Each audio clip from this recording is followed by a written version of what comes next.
서문학교회에 대해서 우리가 살펴볼 텐데요. 이 서문학교회, 소아시아에는 몇 개 교회가 있냐면 7개 교회, 대표적인 7개 교회가 있었는데 요한을 통해서 하나님께서는 그 7교회들을 향하여 이 메시지를 보내십니다. 메시지를 보내면서 어떤 교회가 하나님이 기뻐하시는 교회고 어떠한 교회가 하나님께서 일하시고 사용하시는 교회인가. 근데 그 교회들마다 특징들이 있었습니다. 그들이 책망받을 일도 있었고 칭찬받을 일도 있었습니다. 근데 이 7교회 중에서 2개의 교회는 책망이 없었습니다. 오늘 사대교회가, 서문학교회가 그랬고 빌라델피아 교회가 하나님 앞에 책망이 없는 칭찬만 있는 교회였습니다. 자, 우리 학단의 중앙교회도 이 서문학교회와 같은 칭찬받는 교회가 되어지기를 간절히 소망합니다. 이 서문학교회는 황제를 숭배하는 신전이 있었던 만큼 황제를 숭배하지 않는 사람들에 대해서는 반면에 뭐가 있었을까요? 박해가 있었던 거예요.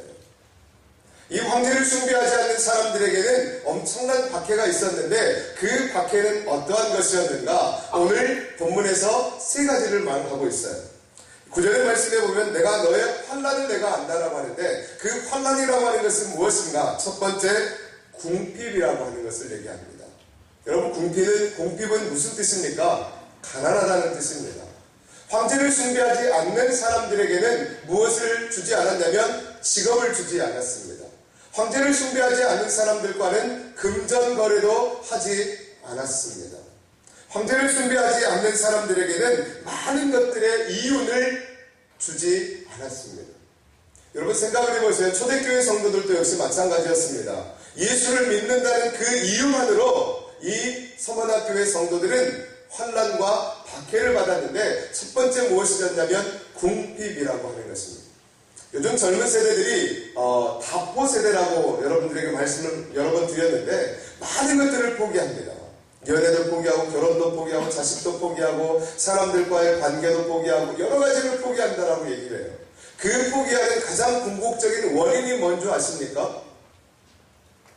돈입니다. 돈. 직업이 제대로 갖지 못하기 때문에 그래요. 내가 경제적인 활동이 여러분 풍성하고 부유하면 왜 결혼을 안 합니까? 왜 연애를 안 합니까? 왜 사람들과의 관계를 하지 않습니까? 내가 경제적으로 궁핍하고 사람들과의 만남 그 자체가 힘들고 버겁기 때문에 관계를 포기하는 거예요. 그 관계가 연애도 포기하고 가정도 포기하고 자식도 포기할 만큼 내가 지금 경제적으로 궁핍하다라고 하는 얘기의 반증이라고 볼 수가 있습니다. 이 서문학교회 성도들은 궁핍했는데 바로 그런 궁핍이었다라고 하는 거예요. 오직 예수 그리스도를 믿는다는 그 이유 하나만으로 세상으로부터 왕따를 당하고 있었다라고 하는 것이 서문학교회 성도들의 형편이라고 하는 거예요. 내가 내 목숨을 걸고 내가 그 사람들이 나와 금전거래를 하지 않고 나에게 직업을 주지 않을지라도 내가 먹고 사는 일이 막막할지라도 나는 내 믿음과 내 신앙을 지키겠다. 그것이 바로 서문학교회 성도들의 삶이었기 때문에 하나님은 그들을 칭찬할 수밖에 없었다라고 하는 거예요. 여러분 생각해 보세요. 하나님을 위해서 지금 내 자식들이 나를 위해서 곤란을 당하고 핍박을 당하고 박해를 당하고 있어요. 얼마나 마음이 짠하겠어요. 그 사람들을 얼마나 축복해주고 싶겠어요. 하나님의 마음이라고 저는 느껴집니다. 그렇기 때문에 이 서문학교회를 향해서는 하나님의 책망이 없다라고 하는 거예요. 그 다음에 두 번째는 이 사람들이 어떻게 곤란을 당하냐면 비방을 듣습니다. 구절의 말씀 후반부에 보면 자칭 유대인이라 하는 사람들이 그들을 뭐라고 합니까? 비방을 하고 있어요. 비방을. 이 비방이라고 하는 것은 무슨 뜻이냐면 이 비방이라고 하는 것은 모독한다라고 하는 뜻입니다. 블레스페밍이라고 하는 그 말로서 이 사람을 모독하는 거예요. 모욕하는 거예요. 모욕. 거짓된 것들로 잘못된 사실을 유포하고 번지게 해서 그 사람의 인격을 모독하고 그 사람의 삶, 생존, 존재 자체를 깔아 뭉개는 것이 바로 비방이라고 하는 거예요. 이것은 누가 주로 하는 역할입니까? 사탄이 하는 거예요. 사탄이. 요한복음 8장 44절의 말씀에 무엇이라 말합니까? 이 마귀는 거짓의 압이다 라고 얘기하잖아요. 마귀는 거짓의 압인 거예요. 자꾸만 거짓된 사실을 가지고 사람들의 마음을 어떻게 혼돈스럽게 하는 거예요. 잘못된 사실들로 관계를 깨뜨리고 잘못된 것들로 말미암아 비방하게 되고 그 사람에 대해서 이상한 생각을 하게 되고, 자칭 유대인이라고 하는 사람들이 그래요. 여기서 왜 자칭 유대인이라는 표현을 했을까요? 여러분, 유대인은 어떤 사람들입니까? 하나님께 택함을 받은 백성들이에요. 하나님께 택함을 받은 백성들이면 하나님의 택함받은 백성다운 삶의 모습을 살아갔어야 되는데 그들은 그러지 않았다라고 하는 거예요. 그래서 하나님은 오히려 그들에게 무엇이라 말합니까? 그들은 유대인이 아니라 뭐라고요? 9절 말씀 여러분 보세요. 9절 보니까 마지막에 그들은 유대인이 아니라 실상 유대인이 아니요 사탄의 배당이라. 여러분들 비방을 들어보셨지요? 애매하게 고난을 받는 것이 아니라 여러분 억울하게 고난을 당하고 있는 것입니다. 나는 하나님을 믿는 것밖에 없어요. 예수 그리스도가 오직 나의 구주이고 나의 모든 것임을 고백하고 그의 말씀을 따라 살아가는 것뿐이에요. 내가 정직하게 살아가면 세상에서 손해를 봅니다. 손해를 볼지라도 나는 하나님의 말씀이 나의 모든 것이니까, 나의 삶의 기준이니까 나는 그 말씀대로 살아가고자 하는 거예요. 그럴 때 사람들은 어떻게 합니까? 나를 바보, 멍충이 취급을 하고 이윤을 빼앗아갈 때가 너무나 많습니다.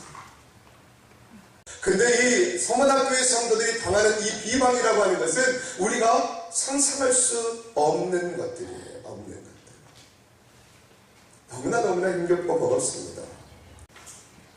너무나 힘들고 어려운 것들은요, 이게 이 인격 자체가 모독이 되고 인격 자체가 말살이 되어져 버리는 그 얘기들은 이게 막 너무너무 힘들고 어렵습니다. 근데 이 서문학교의 성도들은 그런 비방을 듣고 있었다는 거예요.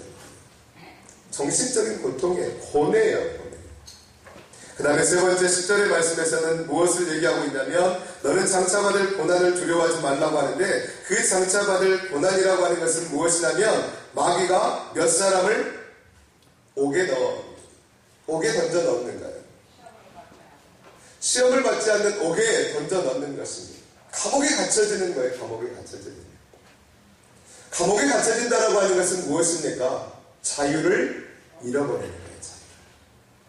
저도 감옥에 갇혀본 적이 없어가지고 이 자유를 잃어버린다라고 하는 것을 솔직히 몸소 체험해보지는 못했어요. 이 서문학교의 성도들은 옥에 갇히는 두려움이 있었다는 거예요. 그들에게는 마귀가 사람들을 잡아서 감옥에 갇는 것. 여러분 좀 이따 우리가 주기철 목사님의 영상을 좀 볼 텐데요. 우리 교회 초대교회 성도님들, 초대교회 목사님들, 초대교회 하나님의 백성들이 당하는 고난 중에 하나가 무엇이었습니까? 예수를 그리스도로 믿는다는 그 자체만으로 감옥에 끌려갔습니다. 수많은 핍박을 당했습니다. 수많은 고문을 당했습니다. 수많은 매질을 당했습니다. 죽기도 했습니다. 그러한 고난이 누구에게 있습니까? 지금 서문학교의 성도들에게 있다라고 하는 것입니다. 그래서 주님께서는 오늘 본문의 말씀에 그렇게 말씀하고 있습니다. 10절의 말씀, 너는 장차 받을 고난을 두려워하지 말라. 두려워하지 말라. 그러면서 우리가 주목해 볼 말은 무엇이냐면, 자, 10절 말씀을 잠깐만 한번 다시 읽어볼까요? 시작. 너는 장차 받을 고난을 두려워하지 말라. 볼지어다 마귀가 장차 너희 가운데에서 몇 사람을 옥에 던져 시험을 받게 하리니. 자, 여기서 중요합니다. 너희가 10일 동안 환난을 받으리라. 아멘. 자, 몇 일 동안 환난을 받는다고 했죠? 10일 동안. 이것은 그 숫자에 대한 개념보다는 10일이라고 하는 숫자에 대한 개념보다는 10일이라고 하는 제한적이고 유한적인 개념이 훨씬 더 의미가 있습니다. 여러분, 하루 이틀 사흘 나흘 닷새 엿새 그 다음에 일에 여들에 아흘에 열흘. 여러분 1부터 10까지 세는 열에 대한 개념보다는 너희들이 고난을 당할 것이야, 너희들이 시험을 당할 것이야, 너희들이 감옥에 갇힐 수도 있어. 그러나 그 시간은 짧다 길다? 짧다라고 하는 뜻이에요. 사도 바울은 로마서에서 그렇게 고백합니다. 너희들이 장차 받을 그 영광에 비하면 너희들이 당하는 그 고난은 극히 짧다 길다? 짧다.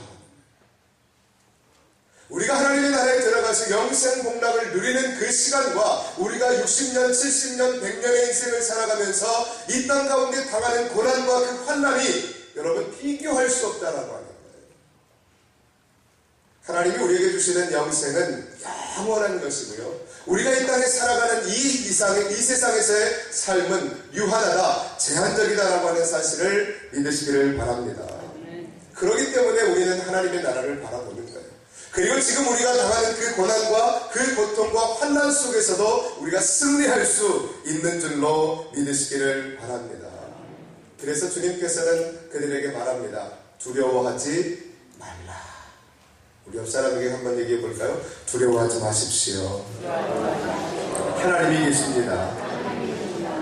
할렐루야. 두려워하지 마시기를 바랍니다. 여러분 성경에서 제일 많이 기록된 단어가 뭐라고 했죠? 네, 두려워하지 말라. 그럼 이 두려워하지 말라라고 하는 말이 366번이나 기록되었다라고 말씀을 드렸습니다. 왜 하나님은 계속 우리에게 두려워하지 마라, 두려워하지 마라, 두려워하지 마라고 했을까요? 우리가 두려워하고 있으니까. 우리가 두려워하고 있으니까 하나님은 계속해서 두려워하지 말라고 하는 거예요. 내가 너와 함께함이라. 내가 너를 내 의로운 오른팔로 너를 붙잡아 주리라. 나는 내 하나님이 됨이라. 두려워하지 말라라고 말씀하는 거예요. 여러분 지금도 그 음성을 들으시는 여러분들이 되시기를 주님의 이름으로 축원합니다. 그러면서 더 나아가서 주님께서 우리에게 말씀하고 있는 게 무엇입니까? 죽도록 충성하라. 두려워하지 말라고 하는 것에서 머물러 있는 믿음이 아니라, 그 신앙이 아니라 두려워하지 않을 뿐더러 더 나아가서 우리의 삶이 하나님 앞에 드려지는 인생을 살라라고 주님께서 말씀하고 있는 거예요. 여러분 우리는 주님 앞에 죽도록 충성해야 될 줄로 믿습니다. 여러분들의 목숨을 거십시오. 제가 여러분들에게 조금은 극단적인 표현을 많이 합니다. 목숨 걸고 예배하십시오. 목숨 걸고 기도하십시오. 목숨 걸고 헌신하십시오. 목숨 걸고 살아가십시오. 여러분 이 말이 여러분들에게는 정말로 가시처럼 들리고 귀에 거슬릴 수도 있습니다. 근데 우리의 신앙이 진짜이고 우리의 믿음이 진짜라면 우리의 목숨을 걸고 주님 앞에 충성하는 것이 진짜인 것을 믿으시기를 바랍니다. 아브라함이 왜 믿음의 조상으로 인정을 받았습니까? 아브라함은요, 자기 자신의 목숨보다도 더 소중한 누구를 하나님 앞에 드렸습니까? 독자 이삭을 드렸습니다. 내 목숨 하나님 앞에 드려버리면 그래 나로 끝나면 되지, 그게 아니었습니다. 아브라함의 믿음은 하나님이 독자 이삭을 번제로 바치라 했을 때 아브라함은 그 아들을 데리고 모리아산으로 데려가지 않습니다.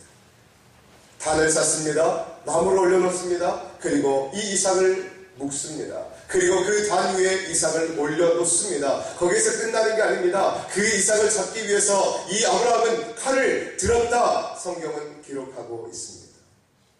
여러분 그것이 믿음인 거예요. 하나님이 그 믿음까지 우리를 만들어 가실 줄로 믿으시기를 바랍니다.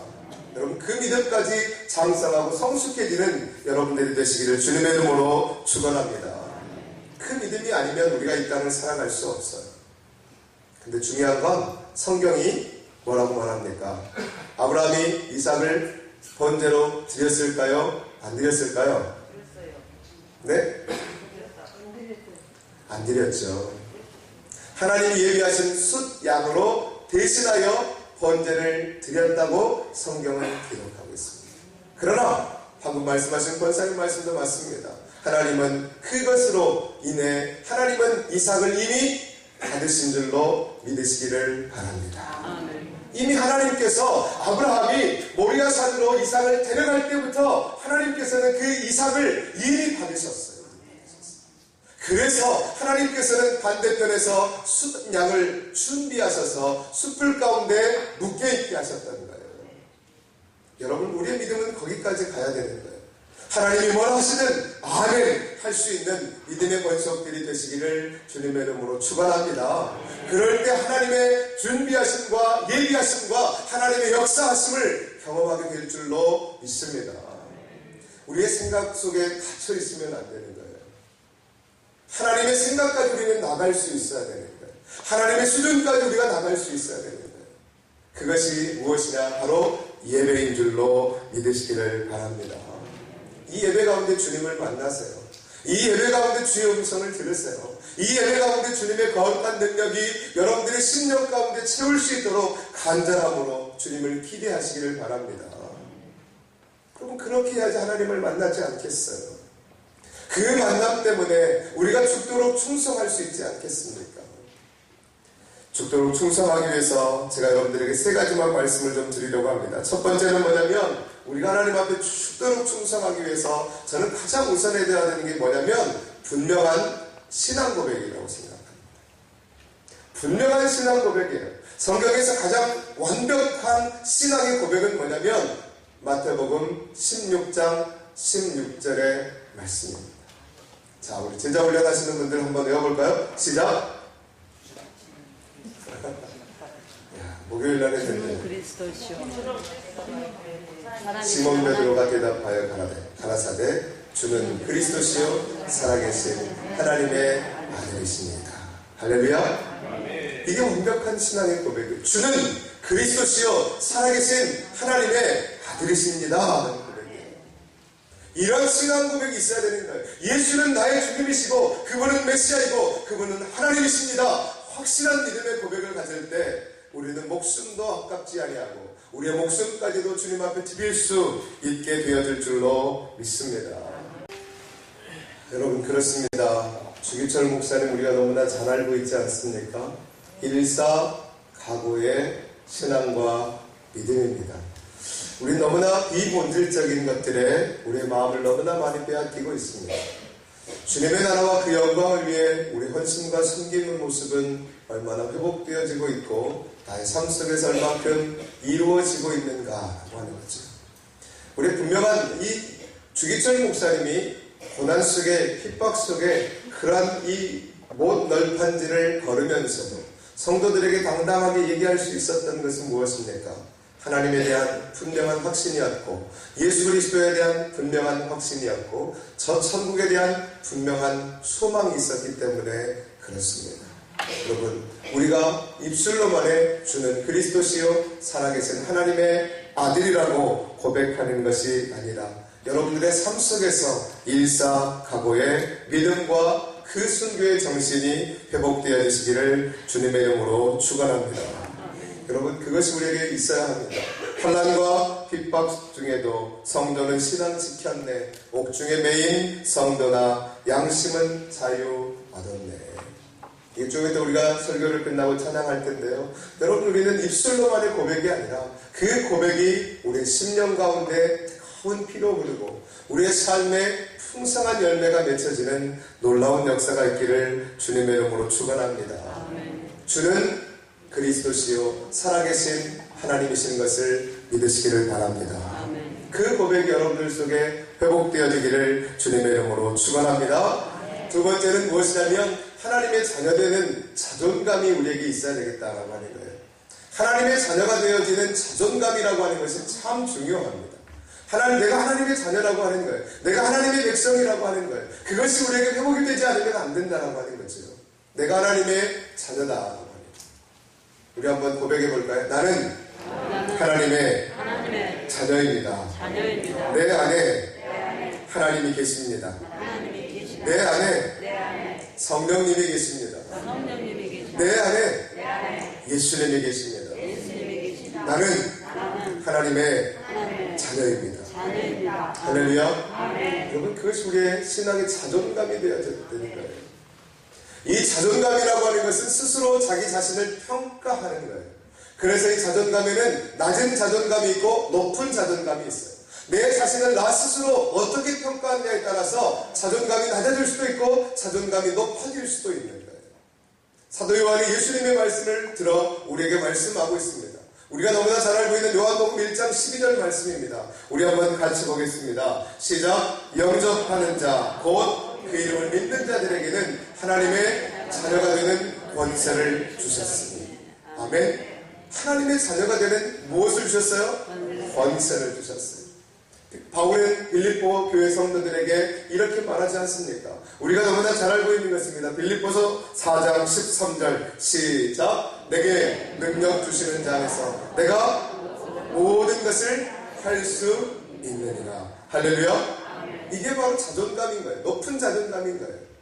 내게 능력 주시는 그 하나님 안에서 내가 모든 것을 할 수 있다는 믿음의 고백이 여러분들의 고백이 되시기를 주님의 이름으로 축원합니다. 여러분들이 하나님의 자녀입니다. 여러분들이 하나님의 백성들입니다. 여러분들이 하나님의 권속들입니다. 그것이 우리가 이 땅을 살아가는 능력이 되어지시기를 주님의 이름으로 축복합니다. 그럴 때 우리는 죽도록 충성할 수 있는, 세상이 우리를 죽인다 한들 여러분 우리에게서 영생을 빼앗아갈 수 있을까요? 우리에게 부활의 권세를 빼앗아갈 수 있을까요? 절대 그렇지 않습니다. 사단은 우리의 육체의 목숨은 빼앗아갈 수가 있을 것입니다. 그러나 우리의 영혼의 생명은 빼앗아갈 수 없다는 사실이 우리에게 죽도록 충성할 수 있게 하는 근거요 이유가 되는 줄로 믿으시기를 바랍니다. 그리고 세 번째로 마지막으로 우리가 죽도록 충성할 수 있기 위해서 무엇이 필요할 것인가? 그것은요 뭡니까? 같이 읽어볼까요? 시작. 천국에 대한 간절한 소망이 있어야 합니다. 여러분 빨리 죽고 싶으십니까? 한 명도 없으시죠. 우리가 죽으면 어디 가요? 천국. 우리가 죽으면 어디 간다고요? 천국. 근데 죽기 싫으세요? 그 말은 무슨 말이에요? 천국 가기 싫다는 거 아니에요? 이게 우리가 이원적인, 이분법적인 생각들을 갖고 있기 때문에 우리는 분명히 우리는 죽는다는 사실을 알아요. 그리고 죽으면 어디 간다는 사실을 압니까? 천국 간다는 사실을 알잖아요. 근데 죽기는 싫어하는 거예요. 이건 뭘까요? 어떻게 해석을 해야 되죠? 물론 우리가 이 땅을 살아가는 이유가 있어야 합니다. 뭡니까? 사명이에요. 사명. 하나님이 우리를 통해서 이루시기를 원하는 그 사명을 이루기까지 우리는 이 땅에 살아야 돼요. 그것이 우리가 삶의 목적이에요. 근데 내가 사명감도 없는데 죽기가 싫다. 그것은 어떻게 생각해야 되죠? 모르겠습니다. 하나님께 물어보십시오. 이게 우리의 잘못된 신앙관들이라고 하는 거예요. 단적인 경우에요. 죽으면 하나님 나라에 가고 천국에 간다는 사실을 알아요. 근데 죽음은 두려워하고 있어요. 왜요? 그것은 내가 천국에 대한 소망이 없는 거예요. 말은 하지만 천국에 대한 간절한 소망이 없는 거예요. 그러니까 죽음에 대한 두려움이 있는 거예요. 저도 마찬가지입니다, 여러분. 설교하는 저에게 죽음에 대한 두려움이 없다고요? 있습니다. 제가 몇 번 말씀을 드렸잖아요. 비행기를 타고 가면서 이게 툭 떨어지니까 이게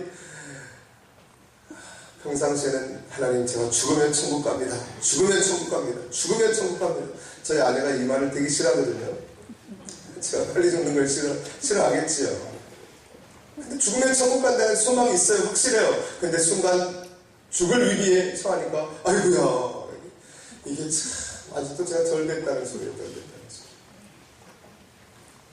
여러분 우리가 죽음에 대한 이 죽음을 두려워하지 않을 이유 저는 딱 한 가지라고 봅니다.